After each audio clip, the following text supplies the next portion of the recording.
Okay, Jen. There is no sadness where a miracle has come to heal. And nothing more than just one instant of your love without attack is necessary that all this occur. In that one instant, you are healed. And in that single instant is all healing done.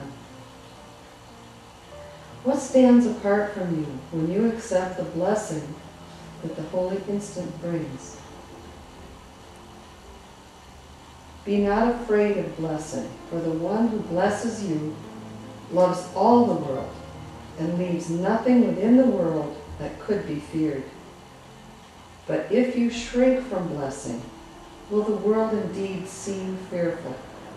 For you have withheld its peace and comfort, leaving it to die.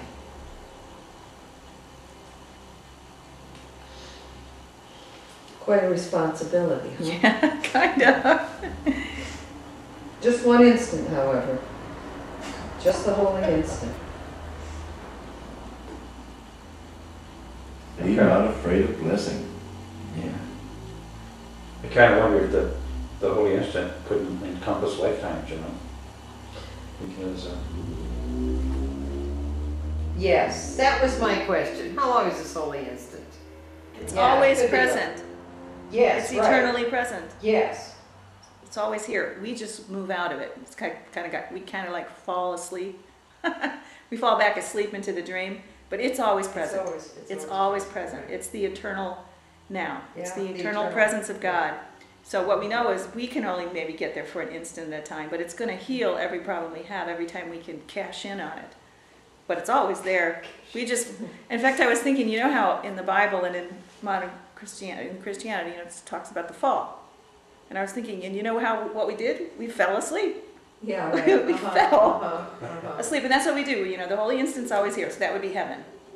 Right. The state of mind that transcends the dream state is the state of mind of God, state of God. So that's always present, but we keep falling asleep. We keep nodding out. And then it's like, okay, wake up is a choice for a holy instant. And then you wake up for a second, they go, Yeah. you fall. It's another fall. And that's why he says we really live the separation. We relive the fall asleep. Right? Doesn't that make sense? Yeah, So- the Bible in Genesis, God puts Adam to sleep, and there's no reference of him ever waking him up. Is that for the rib deal? That rib surgery? Yeah. Put him asleep for the rib deal. I don't think God put him asleep. He fell asleep. Oh. Yeah. Smart of him. That's our choice to fall asleep. Fall asleep. We chose the dream, you know. We fell asleep, and nowhere does it say he ever woke up because he's still dreaming. And that's what we're doing, except we're trying to wake up, maybe for an instant every now and then, Yeah. to get above the battleground and to get a little fresh air.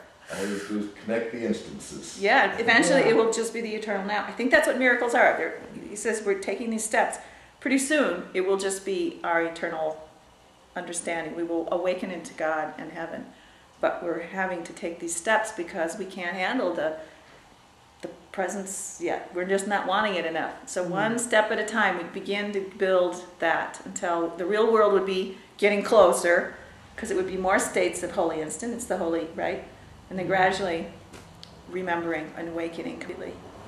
And all there is to now, anyway. And it's all here now. Isn't it amazing? Yeah. I like to think that, even if I can't experience it.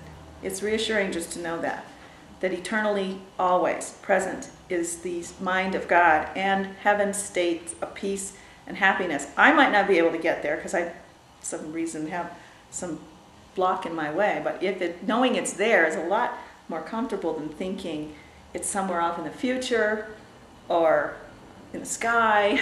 Yeah, Yeah. eternity. Or some Eternity sounds big, but the definition of eternity is now. No. Well, It's your turn, Karen. it is. 5. And I'm 5? Okay. Would not a world so bitterly bereft be looked on as a condemnation by the one who could have saved it, but stepped back because he was afraid of being healed? The eyes of all the dying bring reproach, and suffering whispers, "What is there to fear?" Consider well its question. It is asked of you on your behalf. A dying world asks only that you rest an instant from attack upon yourself, that it be healed.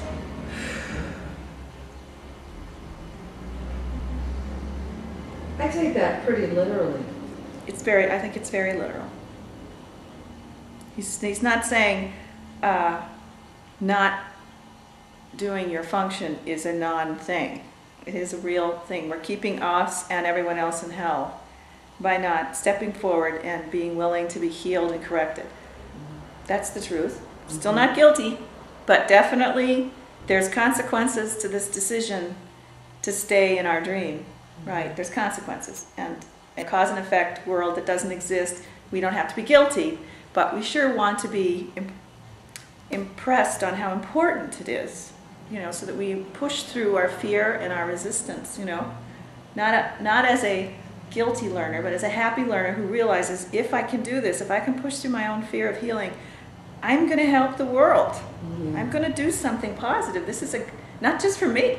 I'm not just doing this for me. This is for everyone. I think it's more motivational, actually. To think that if I have to face myself, my wrong, my fears, and it's actually going to help other people too. It's like, okay, come on now. Be big. Grow up. Grow up. Don't be a wimp. Don't play victim. Don't play baby. Don't play poor me.